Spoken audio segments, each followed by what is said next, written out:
They say that nice guys finish last. Well, the tough guys, they don't even finish.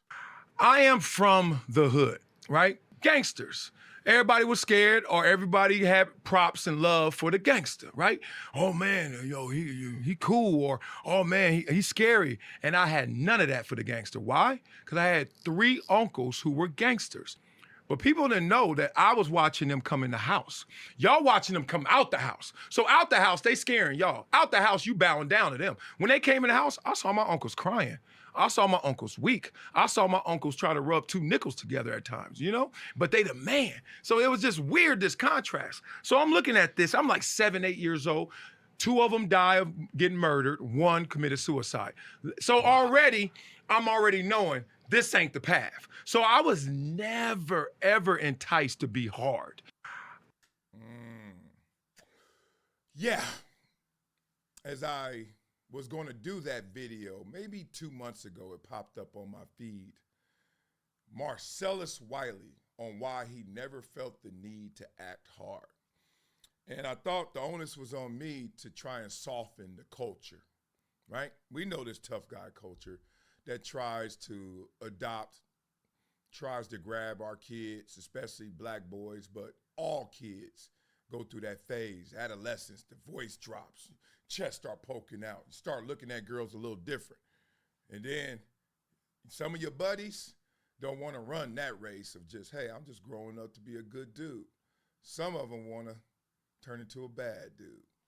We all know the crowds. We all know the peer pressure. And I remember all that happening to me, and I was like, man, they got me twisted. I don't care where I live. I don't care where I'm from. I don't care where I am. I am not that. There's something in sociology that they call definition of others that we're going to talk to. First, we're going to get through this. Oh, yeah. Let me tell y'all about PrizePicks, the best place to win some cold, hard cash while watching the games you love. This app is so easy to use, you'll feel like a GM making moves on game day.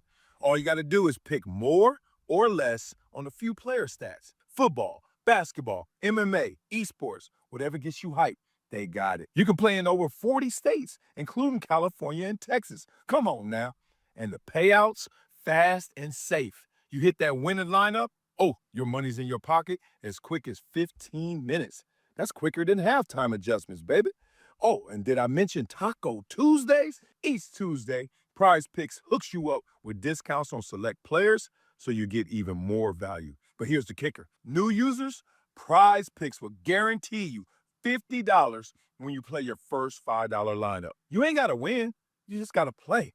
Just use the promo code WileyWins. Download the app and you're good to go. So whether you're trying to turn $10 into $1,000 cash, or you just want that easy $50 bonus, PrizePicks has you covered. So let's get this money and keep the action rolling, baby.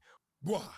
Yes, there's a life lesson that we all should learn, and hopefully we don't learn the hard way. I'm talking to the itty bitties out there because this video, Saving Private Ryan, is trying to save all those kids out there that truly are trying to reach out for help, cry out for help because they scared. I haven't met a gangster ever in my life that wasn't scared, that wasn't running from something, right? Wasn't trying to avoid something. Real talk. We all got our issues. We all got our frailties. But I know one thing in common with everybody that I know that was hard. Something was wrong deeply down low. So let's talk about this as I go through this process of trying to teach this life lesson that hopefully no one has to learn the hard way. But so many will, unfortunately, especially little black boys, as we know. But it happens to all these kids. Don't get it twisted. But the effects have hit my community in devastating fashion. So I remember going to college. Let's skip past the childhood, right? That video kind of gave you an overview. Let's get to college. First time I got my own freedom. First time I could really think for myself. First time mama and daddy ain't waking me up. I got my own alarm clock. Am I disciplined enough? Did they do a good job raising me? I'm on my own. No curfew every single day, every single way. And one of the expressions that I chose to pursue was poetry. And I thought it was just slow rapping at first, right? I knew from English class and literature class that what poetry was and structure, etc. But I looked at it mentally like, oh, I could do this. Why? It's nothing but a slow rap. Just slow down the rap. And doing that, I wrote a poem called Concrete, I Miss You Grass. Do not ask me where that poem is. Do not ask me for the lyrics, but sooner or later, maybe when I'm 70, 80, I'm going to dig into them crates and find that poem. That poem won a New York City talent contest. It did. I beat all these other entertainers, you know, one of those talent contests, someone singing, someone dancing, somebody rapping, and I won off this poem. This poem is about this video. The gist of it was, it's too damn hard out here.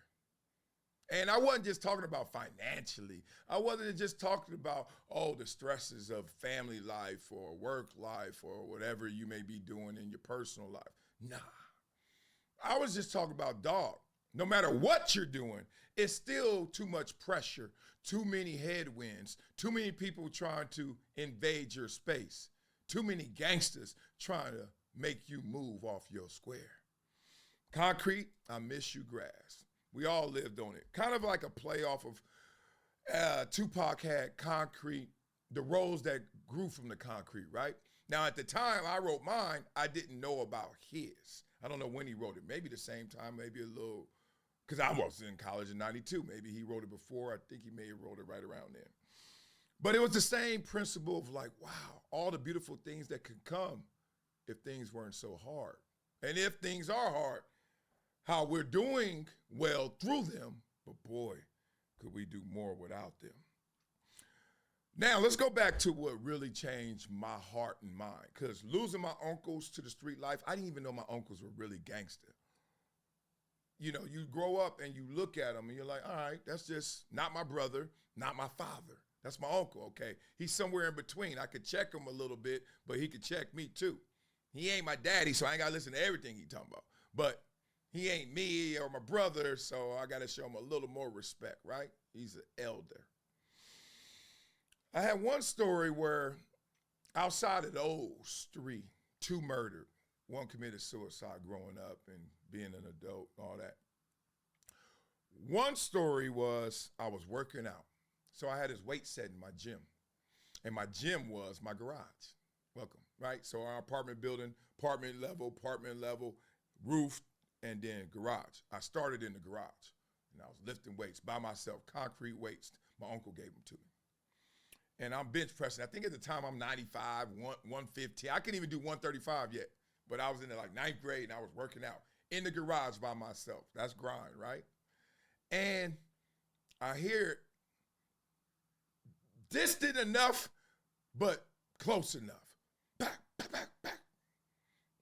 Right? You know it ain't a muffler. Rack up the weights.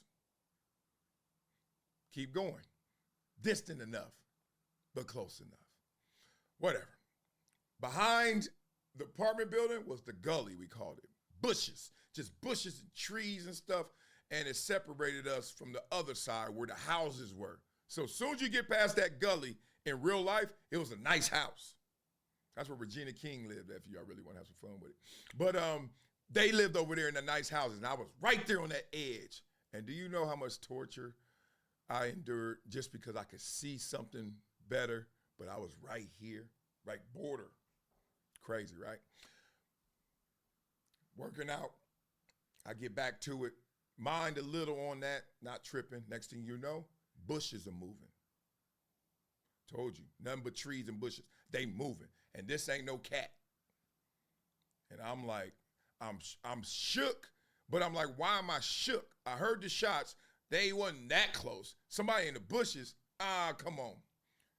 And so I'm like, not wanting to leave my workout, but at the same time, not trying to stay in this garage and whatever that non-cat is coming in here. And next thing I know, when I'm about to decide I'm gonna leave or go, I see, and I know the person. And he looking disheveled, he looking all crazy, and he come in the garage. And I'm like, yeah. So I look at him, And he's just like kind of like huffing and puffing. And I'm like, I said, were you over there? Talking in that code, trying to talk cooler than I wanted to be, because I really wanted to say, hey, dog, what you just do? Is that you? Like, were they coming at you and all that? And I looked at him, I said, was that you over there? He said, yeah. And the yeah told me all I wanted to know, because I didn't want to hear any more. Closed the garage door. Yeah, did that. And kept working out. Do you know I still know that person to this day? And do you know to this day, I've never brought that up and never will? There's another story. When I was playing football, I had a bunch of teammates. We played in Inglewood. So if you know anything about Inglewood, a lot of Bloods out there, right? You know where I grew up, a lot of Crips. Didn't matter. I was an 8-year-old soft kid, right? On purpose. And I want to make it cool to be soft. This whole situation, this whole encounter with Ryan Clark once again, as I told you guys, we had our own words, war words, years ago. And years ago, I swore off talking to him in any capacity other than hi, bye, you good. Because I know what disrespect looks like, sounds like, and I know where it can go. And if that's how we gonna start, I just know it ain't gonna finish and end well. And so when this whole thing kind of spilled back up, regurgitated, I was like, I'm not the hard type. I'm not gonna throw a fade. I'm not gonna catch a fade. And when he did that, it reminded me of how many other Private Ryans out there we really need to save. Because there's too many kids that think the option is, what's up? He don't want smoke. I hear it now, they changed it. What's up? You don't want smoke? No. Do you know what happens when you smoke? No, I don't. And I want to empower the kids that are getting affected by the culture that they punks just because they smart. You're not a punk because you don't want smoke. You're actually smart. This other incident told me I don't want smoke either. So I'm at my friend's house, really my teammate and friend, and we're watching the game. And I remember it was the Bears Super Bowl, this 85 Bears Super Bowl. So I'm like 10 years old, something around there. And his cousin, his family, but his cousin in particular, was a gangster. Like everybody, I'm 10 years old and I know about this dude. Let alone tell my uncle or my cousins or somebody else about him. They were like, oh, yeah, you don't mess with him. You don't mess with him, right? He had been shot, they said, 11 different incidents. That's what they said. I don't know if it's true or not. I know he's been shot a lot. You hear what I said? 11 different days of his life he had been shot. Super gangster, as they were saying, right? So we at his house. It's his parents' house and all that stuff, and they coaching and the kids on the team, we all over there chilling. And he don't live there like that, but that's his parents' house. So we chilling, we watching the game a blowout. We're not tripping, and all of a sudden, guess who run in the house? Him. I remember he had a black trench coat on. Now, Super Bowl's in February, but it ain't cold in LA like that. Let's just say that. He ain't need no trench coat, right? And he ran in the room, and we in the room, we 10-year-old kids, Pop Warners, little legends. We ain't lost a game yet. This is our third, fourth year together. We haven't lost a game yet. We little happy little kids, right? And we playing, clowning, and then he run in, and I'm like, damn, that's him. And then he opened up his trench coat and threw guns on the bed and then threw a big old shotgun on the bed. No lie. And I'm like, what? And then takes off outside the house. And all I heard him say was like, I'm knuckling him up. Like I'm squabbling with this dude. I'm throwing these hands or whatever, something like that. So we staring, and the window you can see You can see the whole driveway and the front of the house and the street and all that. So I'm like, we lay in the window like this, trying to get that angle. And he just go out there and start, bah, bah, bah, bah. Boom, boom, boom, boom. Comes back in the house. Like, we not even telling the parents. I don't think the parents noticed. Like, they in the other room. They in the living room and stuff. We in the bedroom. We like, oh, then we see him fighting. Oh, couldn't see it. Then he just come right back in. Grabs all that stuff and just walks out the room.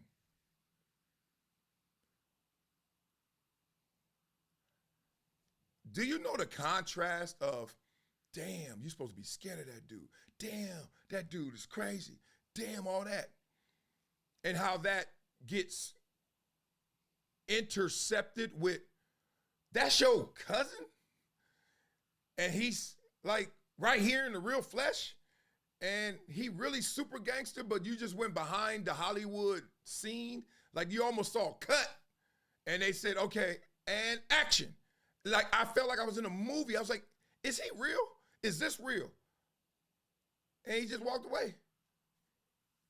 That moment always sticks with me because it lets me know how you got a choice, no matter who you are. And more importantly, if you choose that path, whether it's you won't smoke, you want to fade, or you want to take it up a notch, whoever you are, dog, that ain't the good life. That ain't what Kanye was talking about. That is not, look, I'm on TV, mama, like, I'm in the league, mama, like, I'm gonna put this down, like, that's not the life. So I was never enticed. I was never, ever excited about the street life. But it's unfortunate so many are. And we gotta coexist with them, right?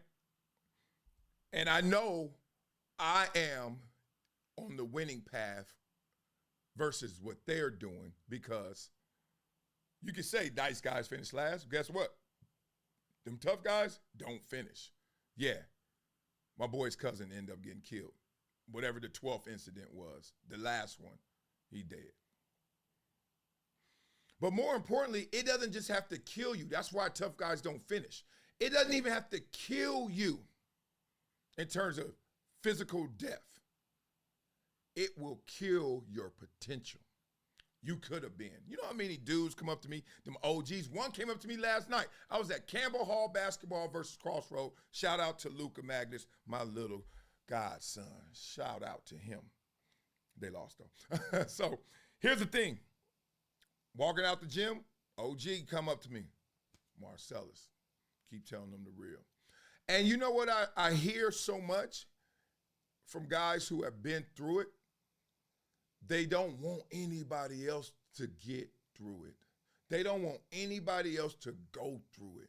They don't want anybody else to go in that way, that path. And so many think that's the way.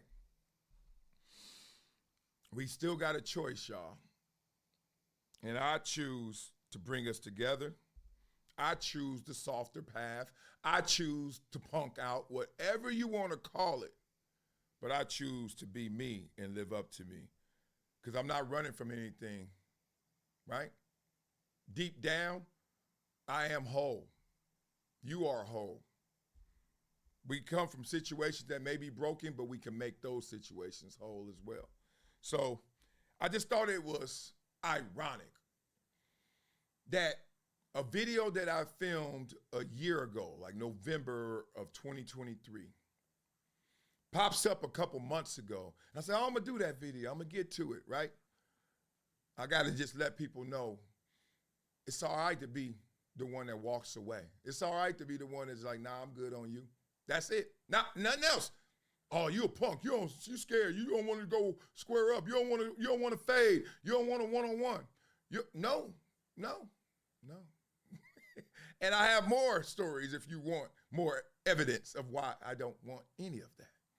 So I will be on a mission, crusade, to try to affect the culture in that way.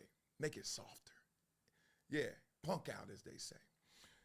I got a lot of other crusades.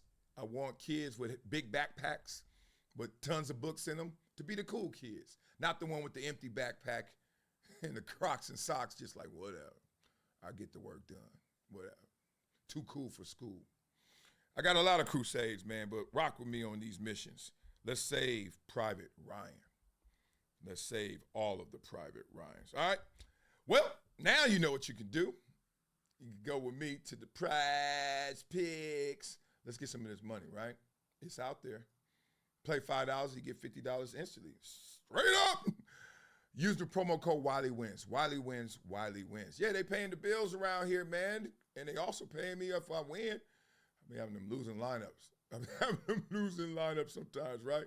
So make sure you guys do that. And if you help me with Project Transition and educating these itty bitties, empowering them, you know what the game is. You'll get this book right here. Never Shut Up. Send a monthly donation. Be a gym member, giver every month. Right? That's what we got to do. Like my man Nolan Martin did. He did this. Look at that. I can see your name. Can I say your name? Made a one-time $100 donation. Have I said your name? If I haven't said your name, bad on you. Bad on you. Yeah. But before I bust this gangster rap, y'all beat it up in the comments for real. Tell me why you soft like me. Yeah. Or tell me why you hard. Tell me why you want to catch a fade. Tell me why you running from everything. All right? Beat it up in the comments. Let me know what you think. But without further ado, it's time to get into the rap. This got to be the West Coast one, right? I got to do the West Coast one on this one. I was going to do my Wu-Tang, but that ain't gangster enough. You know what I mean? Let's go get it. Hey. Let's go get this gangster. Gangster. Wankster. You a prankster. Gangster. Thanks to the gangsters out there. They want to mess up pop in the air. Gangster. Y'all ready? You know I don't rap it to that beat drop like this. Let's get it, yo. The glamorized life, call it stacks and fame. It's all a facade, man, it's all a game. Block ain't loyal, streets don't love you back. You chase fast money, you get caught in the trap. Ooh, think you hard, you running the crew up. When the heat comes down, they ain't riding for you. Nah, the chain on your neck don't mean you free. It's a leash, homie, locked in misery. Yeah, gangster life ain't cool. Dead end street, trading dreams for a hustle you can't keep. Ain't nothing fly about no pain and strife. Being real ain't about risking your life. Talk about respect, it's fear you chase. You a kingpin now, to the law on your case. Flip that quick, now you facing time while the ones you love out here doing fine. Ooh, missing birthdays, kids don't know your face. All for some clout you can't replace. They don't show the nights when they hit the flow. When you lose your soul, just settle the score. Damn, man. Look around, homie, who wins? Oh, man, you think you the man because you got rims? Real G's are the ones breaking chains, building up the block instead of leaving stains. Woo. Freedom's the flex, legit. Man, that's how you get rich. Leave a legacy your kids can admire. Not a trail of pain and a life under fire. Man, gangsters ain't moved, they slow suicide. Cycle broken, pride to the side. Homie, go and get it, go. I'm a king, not a pawn, let it go. Oh, kiss your wife, love your life, forget that strife. Man, put down that knife, put down that gun. Man, hold your daughter, hold your son. What's up? Step back, rethink, take a new route. Streets ain't loyal, but life can sprout. Gangster life's alive, break free from the chain. True powers in your mind, no need for no pain. Man, give me a round of applause for that. Bring it in on 3. Soft on 3. 1, 2, 3. Soft.